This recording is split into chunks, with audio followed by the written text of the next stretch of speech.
That deck is like, oh my god, I can't believe it. I can't believe it, son.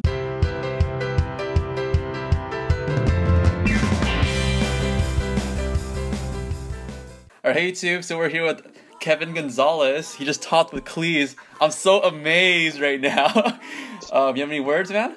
No, just that this deck isn't dead, and it's still very powerful.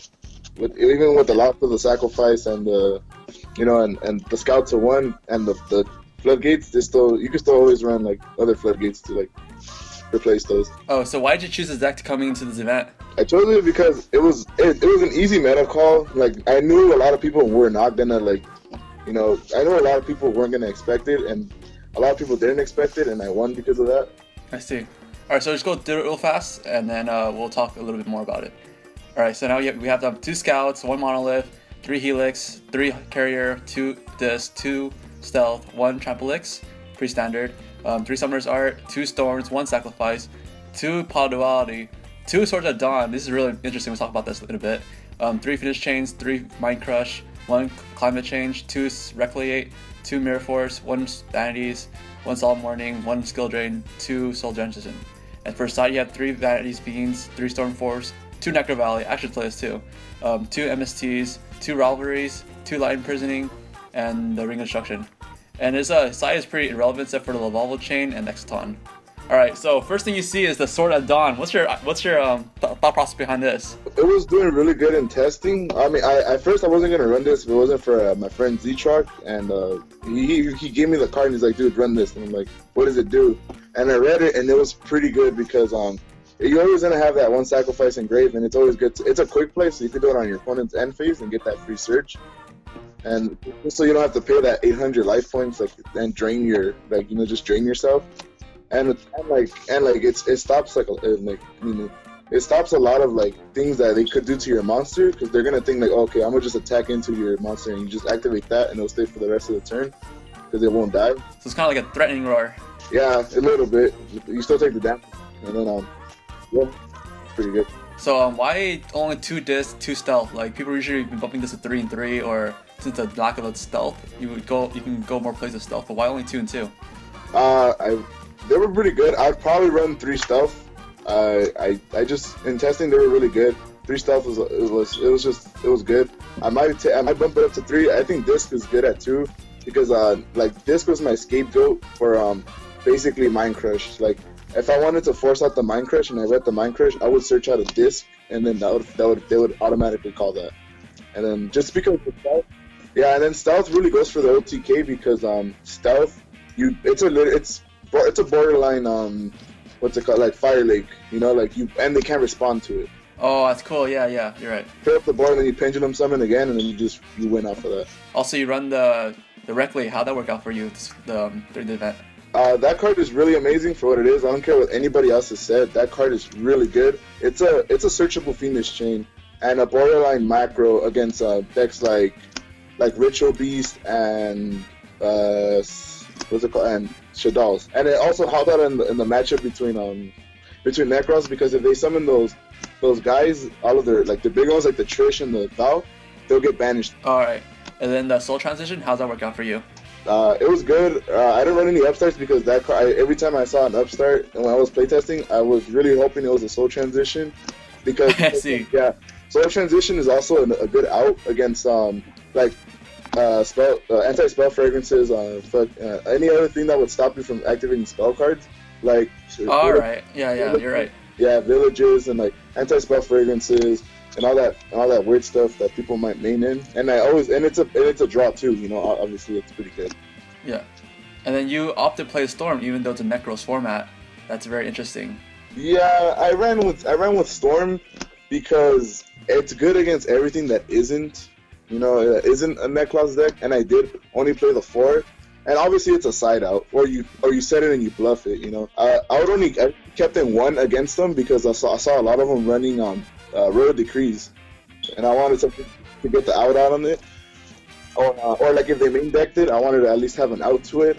Also, the Storm was really good against Satellars, which I did play 4 of, and it was every time at least it baited out the Nova, or it would do something that it would make the calls miss timing or like and all that. It was just a really good card. It really opened up the backfield for possibilities. So, talking about 4 Stellar Knights, what's your 10 matchups? It was 10 rounds, right? Am I correct? Yeah, it was 10 rounds. What's your matchups, if you remember them? Round 1 was Watts. I don't know. I have to explain it. I tooled. I ran. There was 4 Satellar Knights, and I won all of them. Then I played against I lost to one Necros guy, and then I tied with another Necros, and then I beat the next 2 Necros that I got because I didn't know how the deck was going to do against it, and after the first 2, I already knew what exactly to side in and how to do it, and I just won the next 2. And then the last round I played was a Spiritual Beast, and I just tooled, like, it was sad. That was pretty sad. Alright, so going to the side real fast. Yeah. So, Triple Vanity Spin, that's very interesting, since you're not, Vanity got dropped, so you're playing that instead. How is this working out for you?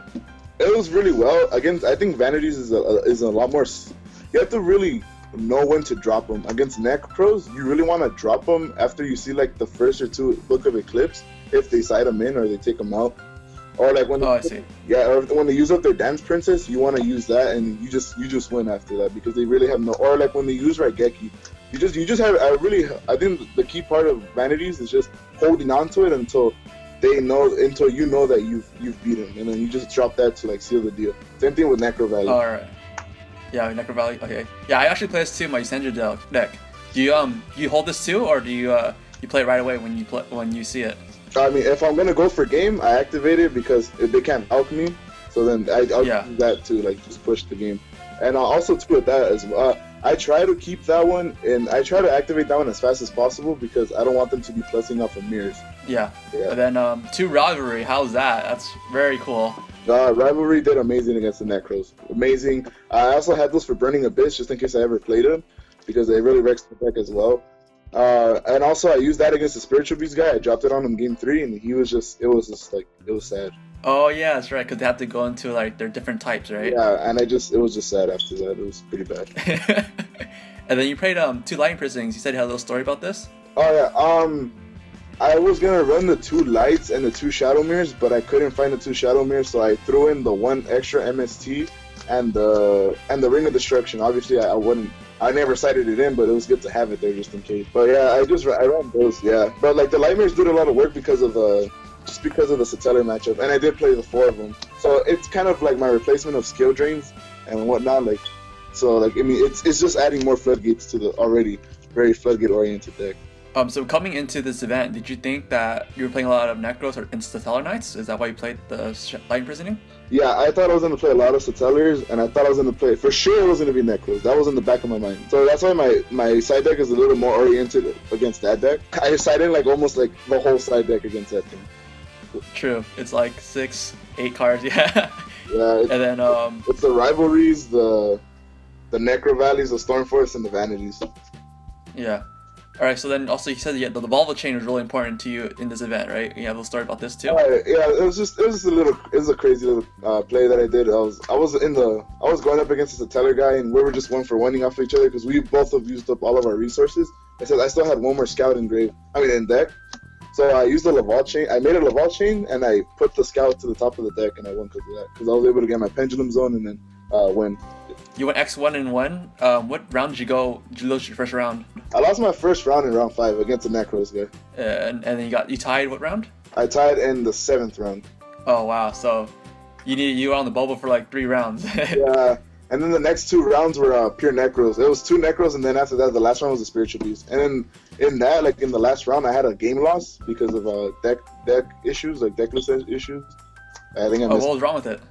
I misspelled Laval chain. I just put Laval chain. Oh, come on, that's lame. Judges, come on, give this guy a break, man. Yeah, and then I was really upset, but then like the thing I don't get is like the reason why I did so well in this event too is everybody let me go first. I don't know why. Oh yeah. I don't know why. And then they would be mad because I opened up Scout and like Requie first turn, because I would always go Scout Requie regardless of whatever happened. Requie was a really key card in this tournament. I see. And that's pretty much it. Do you have any last words? Any shout outs? Shout out to Norberto Leon and Johnny Castillo, Z-Truck. Really helped me out with this deck. They were really rooting for me. and NTG deals and DD card collectors.